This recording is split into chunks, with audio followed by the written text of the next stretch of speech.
Dios les bendiga, somos iglesia, somos Amisadai. Les habla el pastor Yuri Valenzuela y hoy quiero reflexionar respecto de la crucifixión de Jesús. Creo que ese evento es un evento trascendental para la fe, para el cristianismo, y la historia misma lo señala de esta manera. Por eso es muy importante que cada uno de nosotros, en este tiempo tan especial que tenemos de Semana Santa, podamos mirar hacia el hecho de la crucifixión. Esta preocupación no es una preocupación nueva, es una preocupación antigua. Y bíblicamente Pablo observa que es muy importante reconocer no tan solo la cruz, la muerte, sino que también la resurrección. Esas tres cosas marcan el eje fundamental de la fe cristiana. Y en este tiempo en el cual ustedes y yo podemos reflexionar, podemos pensar la fe, es muy importante, porque sin duda vamos a tener la posibilidad, y créame que la vamos a tener, de predicar con fuerza el Evangelio. La historia nos dice que la fe cristiana ha crecido con mayor fuerza, lamentablemente, cuando ha sufrido alguna persecución o cuando ha tenido algún tipo de problema. Y hoy día estamos en un problema, y no es nacional, sino que es mundial. Y creo que tendremos la posibilidad de predicar con fuerza, pero también creo que muchos cristianos van a tener que apelar a la fe, porque sencillamente nos vamos a ver expuestos a algún tipo de situación que no queremos vivir. Por eso mismo es importante tener clara la fe, tener clara la crucifixión, tener claro aquellos cimientos que marcan el hito cristiano. En este sentido, y de manera muy práctica, creo que nosotros debiéramos hacernos una pregunta: ¿por qué Jesús, siendo inocente, permitió que lo sometieran al horror de la crucifixión? Es muy importante observar y ver esta pregunta. ¿Por qué, siendo Jesús inocente, Él permite que lo lleven al horror de la crucifixión? A través del tiempo quiero señalar lo siguiente: las sociedades humanas han creado un sinnúmero de leyes para infligir algún tipo de castigo a aquellos que las han transgredido. Diferentes maneras. Y para aquellos que han cometido algún tipo de horror, muchas civilizaciones han decretado que la pena de muerte debe ser ejemplificadora. En este sentido, no son pocos los testimonios que tenemos en el Antiguo Testamento donde la pena de muerte estaba vigente. Y nos encontramos, por ejemplo, con que cualquiera que cometía una violación, adulterio, cualquiera que ejercía maltrato físico a los padres, o de su boca profería alguna maldición, o que ejercían la prostitución, eran condenados a muerte. Habían otras formas también, pero eran condenados a muerte. Y la forma más común que tenían era la lapidación. Así nos muestra la Biblia, la lapidación, muerte por apedreamiento. Pero también existían otros métodos, otras formas en las cuales mostrar de manera ejemplificadora cómo debería ser castigado aquel que transgrede una ley. El hombre, a través de la historia, ha inventado un montón de formas, y grandes hombres, en este caso caudillos, hombres que han ejercido el poder, han querido también demostrar qué le pasa a aquel que transgrede una ley. Hay algunos que sencillamente los quemaron vivos, otros que los despedazaron, otros que de alguna manera los echaron a los fosos o lugares donde estaban las bestias y eran devorados por ellas. En el Antiguo Testamento tenemos testimonio de aquello, y la historia también nos cuenta en cómo la gente festinaba frente al horror, frente a la muerte. Y en tiempos del Imperio Romano esto no estaba exento, y la forma más común que tenían para darle castigo a aquellos que transgredían la ley era la crucifixión. Ahora, si usted analiza a Jesucristo, si bien es cierto, su discurso, la predicación de Jesús provocaba incomodidad, pero su discurso, básicamente, su mensaje era de paz, era de redención, era de amor. También contenía su discurso la promesa de vida eterna para todo aquel que le decidiera seguir. Nunca quebrantó una ley, nunca, jamás cometió ningún crimen y nunca comenzó una rebelión. Sin embargo, muchos líderes religiosos lo consideraban una amenaza. ¿Una amenaza a qué? Una amenaza a su estatus, una amenaza a su posición religiosa, a su discurso que estaba añejo. Pero a pesar de cómo fue el hostigamiento que vivió Jesús, este Cristo obedeció al Padre y siguió su periplo, siguió su camino hasta la muerte. Filipenses capítulo 2, versículos 6 al 8 lo señala. Y el último versículo dice: y estando en condición de hombre, se humilló a sí mismo, haciéndose obediente hasta muerte y muerte de cruz. Pareciera que el apóstol quiere señalar, quiere rescatar el hecho de la crucifixión. No fue cualquier muerte, fue la muerte de cruz, la más horrenda. Jesús fue odiado, acusado de varios crímenes. Fue también acusado de traición. La vivió él mismo. Vivió la traición, vivió la negación, vivió la soledad. Fue arrestado, juzgado injustamente, y todo por predicar el mensaje que su Padre lo envió a predicar. Y aquí quiero señalar tres cosas muy importantes. La primera de ellas, quiero que hagamos memoria. Yo creo que usted más de alguna vez ha escuchado acerca de los horrores de la crucifixión. Pero hoy día yo no soy un facultativo médico y no voy a hacer un análisis forense de cómo fue la muerte, pero sí quiero rescatar algunas cosas que quiero que recordemos. Porque la crucifixión no fue algo que debemos olvidar.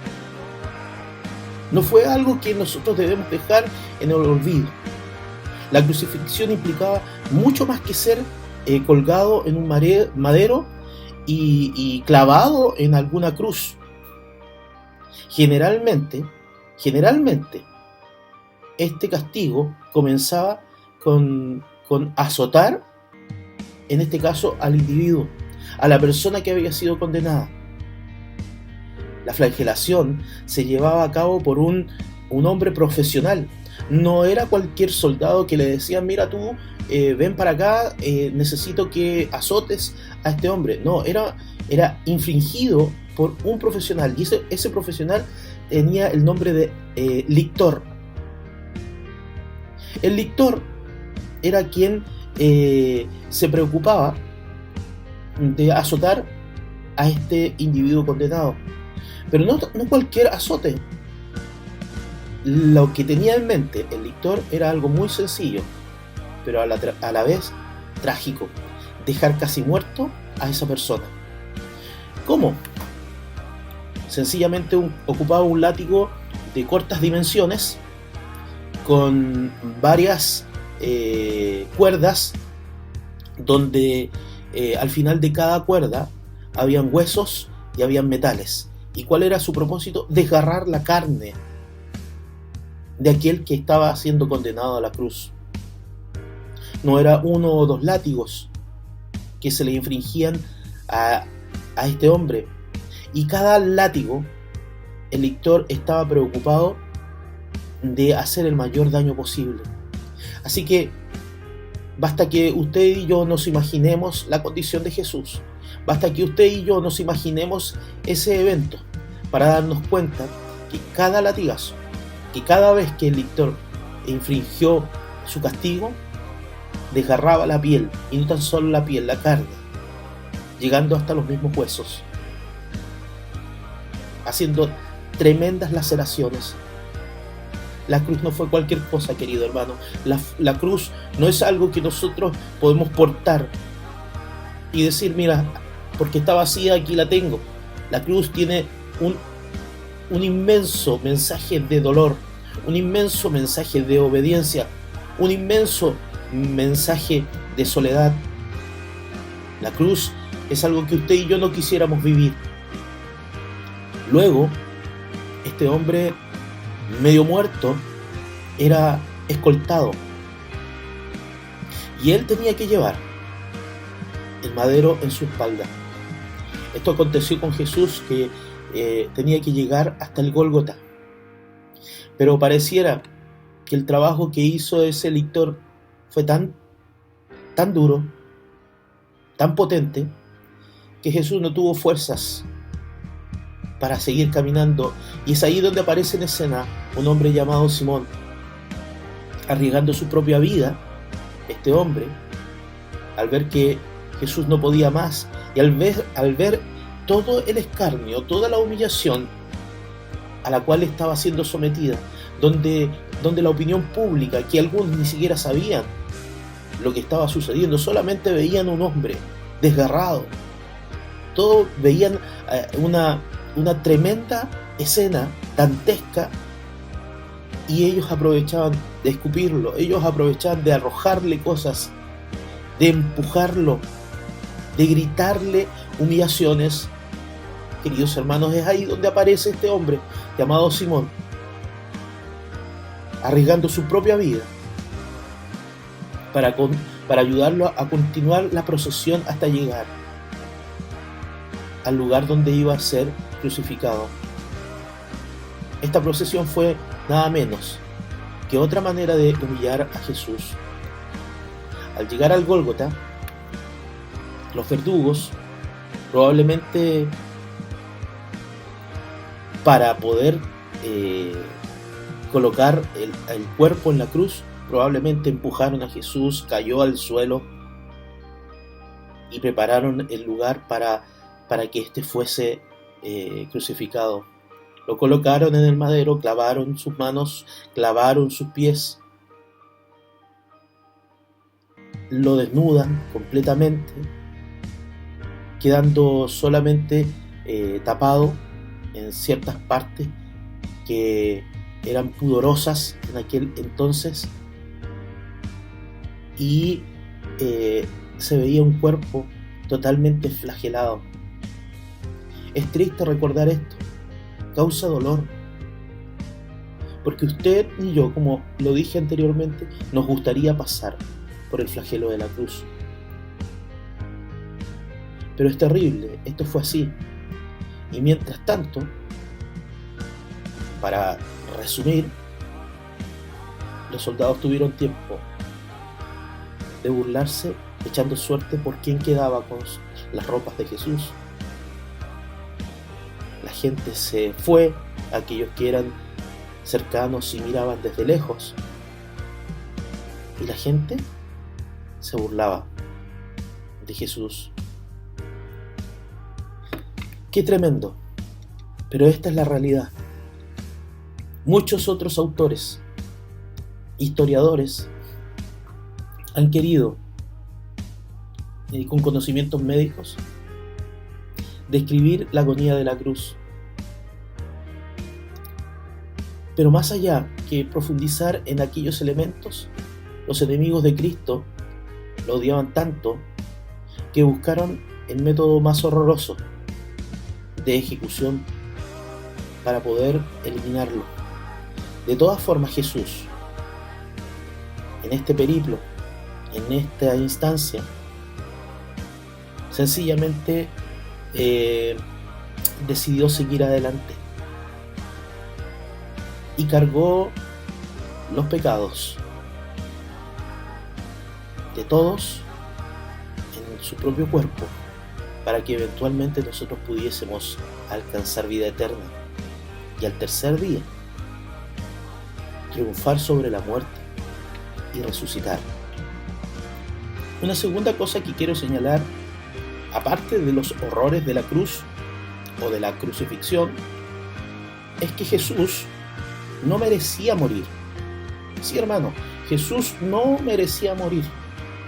Lo más terrible de la crucifixión de Jesús es que en toda la historia de la humanidad, absolutamente en toda la historia de la humanidad, usted y yo hemos sido testigos de que hay gente que ha sido enjuiciada y ha sido muerta de manera injusta. Pero Él ha sido el único inocente, no tan solo de todo crimen, sino de todo pecado. Sí, Cristo murió a causa del pecado, pero no por los propios. Cuando el apóstol Pablo dijo que todos pecaron y que la paga del pecado es muerte, ¿se refería a los cristianos del primer siglo solamente, o hablamos de los pecados de la humanidad? Veamos lo que Juan dice al respecto. Primera de Juan, capítulo 2, versículo 2, dice: y Él, hablando de Jesucristo, es la propiciación por nuestros pecados, y no solamente por los nuestros, sino también por los de todo el mundo. De todo el mundo. Juan, capítulo 1, verso 29, dice: he aquí el Cordero de Dios que quita el pecado del mundo. Y Juan, capítulo 4, verso 42, dice: sabemos que verdaderamente este es el Salvador del mundo, el Cristo. Jesús, el Mesías, no fue sentenciado a una muerte por haber cometido algún crimen contra las autoridades o por haber pecado. Cristo murió por los pecados de todos los seres humanos. Todos los seres humanos han pecado y murió por aquellos pecados. Cuando fue clavado en la cruz, cargó, querido hermano, el peso de toda la mentira, el peso de todo engaño, el peso de todo robo, el peso de todo momento de homicidio, de violaciones. Cargó en sus hombros, en su vida, con todo el peso de cualquier situación que usted considere pecado y aquellas que no. La sangre derramada de Jesús hizo posible el perdón de todos, absolutamente todos los pecados que se habían cometido hasta ese momento, como los que se cometerían en un futuro venidero, siempre y cuando haya arrepentimiento. Entonces, esta es la segunda cosa que quiero decir. Jesús no merecía morir, pero usted y yo, en estos momentos, hemos visto el horror de la cruz. Hemos visto que Él no merecía morir, pero de todas maneras Él decide sencillamente seguir con lo que le estaba encomendado hasta las últimas consecuencias. ¿Por qué? Porque sencillamente Él sabía la trascendencia que significaba esto para la humanidad entera. Hoy vivimos tiempos cruciales. Hoy vivimos en un tiempo donde usted y yo tenemos que hablar de Cristo. Hay hombres y mujeres que siguen anclados a situaciones de pecado y necesitamos que la predicación del Evangelio siga siendo la poderosa y virtuosa palabra de Dios que es predicada. Y una tercera cosa que me parece que no debemos dejar atrás, aparte de la crucifixión y aparte de entender que Jesús no debió haber muerto, y si lo hizo fue con un propósito, la crucifixión de Jesús. ¿Cuál debiera ser nuestra reacción? Y esa es la tercera cosa. ¿Cuál debiera ser nuestra reacción frente a la cruz? El horror de la crucifixión nos ayuda a comprender lo despreciable que es el pecado. Realmente, lo sucio, lo oscuro que es el pecado. Mientras muchos otros métodos de ejecución son bastante rápidos, la crucifixión fue especialmente diseñada para causar una muerte lenta, extremadamente dolorosa y humillante sobre todas las cosas. Y debido al amor que Cristo y nuestro Padre Celestial nos tiene, nuestro Salvador estuvo dispuesto a entregarse en sacrificio por nuestros pecados, por mis pecados, por los pecados de usted, por los pecados de nuestros seres amados, por los pecados de toda esta humanidad. Juan 3:16, un texto, un versículo recitado muchas veces, dice con claridad: porque de tal manera amó Dios al mundo que ha dado su Hijo unigénito, para que todo aquel que en él cree no se pierda, mas tenga vida eterna. El amor de Dios actuando. Mire hacia atrás, mire la flagelación, mire el horror de la cruz, mire la injusticia que significó que Cristo muriera. Y aún así, el amor de Dios permitió que usted y yo alcanzáramos salvación. Y debido al gran amor que Cristo y nuestro Padre Celestial nos tienen, nuestro Salvador estuvo dispuesto a sufrir todo el escarnio y toda la humillación. De hecho, la muerte de Cristo es la pieza central del plan de la salvación para toda la humanidad, que fue establecido desde mucho antes de la creación del mundo. Como explica el apóstol Pedro, la sangre preciosa de Cristo pagó nuestro rescate. Sí, así lo señala, así lo dice. Y si invocamos por Padre aquel que sin acepción de persona juzga según la obra de cada uno, debemos conducirnos en temor todo el tiempo de nuestra peregrinación, sabiendo que nosotros fuimos rescatados de nuestra vana manera de vivir. ¿Quiénes éramos antes nosotros? Y mire lo que ha hecho Jesús en la vida nuestra. Nos ha sacado de depresión, nos ha sacado de enfermedad, nos ha sacado y nos ha rescatado de situaciones complejas. Nosotros lo recibimos esta dimensión, esta realidad.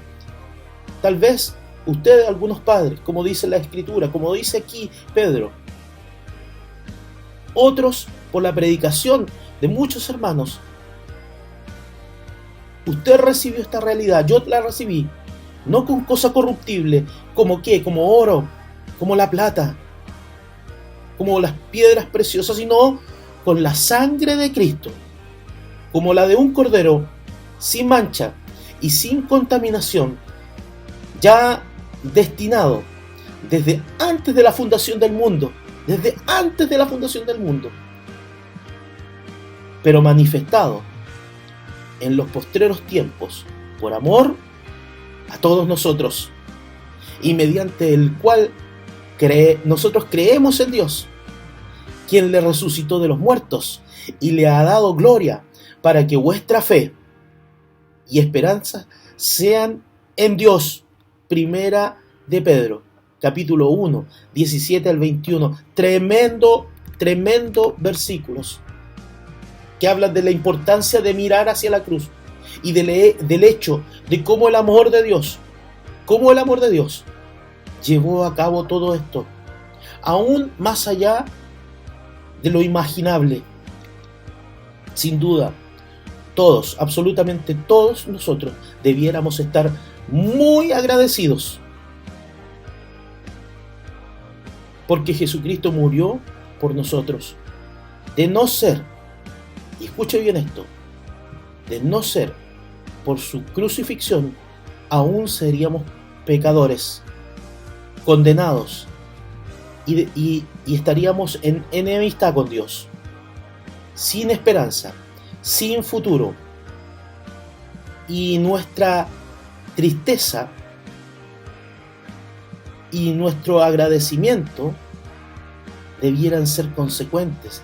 Debiéramos llevar en nuestros hombros el arrepentimiento, motivándonos a cambiar, a vivir vidas santas, a vivir vidas orientadas. No porque hoy vivimos una situación especial, la iglesia debe ser más santa. No porque hoy estamos constantemente con peligro de contagiarnos y correr riesgo nuestra vida espiritual debe ser distinta. Hoy sí que nos acercamos a Dios. No, porque sencillamente nosotros tenemos que mirar a la cruz. Siempre lo debiéramos haber hecho para poder cambiar y para poder comenzar a vivir agradando así a Dios y agradando así sobremanera a Jesucristo. Yo quiero invitarle a descubrir más acerca de cómo debemos responder a la motivación que nos inspira la crucifixión. Con nuestras acciones debemos vivir vidas arrepentidas. Debemos tener la experiencia del bautismo y debemos motivar, debemos predicar para la conversión de aquellos que no se han convertido. Vivimos tiempo especial. Queridos hermanos, solo recordarles que miramos a la cruz, miramos al hecho de la crucifixión para darnos cuenta lo horroroso que esto fue, lo terrible y humillante. Miramos hacia la cruz, hacia la crucifixión, para darnos cuenta que Jesús jamás debió haber vivido aquello, porque no cometió pecado, no infringió ninguna ley. Y debemos mirar hacia la cruz y hacernos la siguiente pregunta: ¿cuál debiera ser nuestra reacción frente a la cruz, frente a la crucifixión? Solamente hay una respuesta. Esta debiera ser de inspiración, de motivación, más allá de las circunstancias actuales, de una motivación permanente. Por eso es muy importante que hoy vivamos, tengamos vidas arrepentidas, motivemos el arrepentimiento en las personas, motivémosles a través de la predicación al bautismo y a la conversión. Dios les bendiga. Que tengan un tiempo hermoso junto a su familia.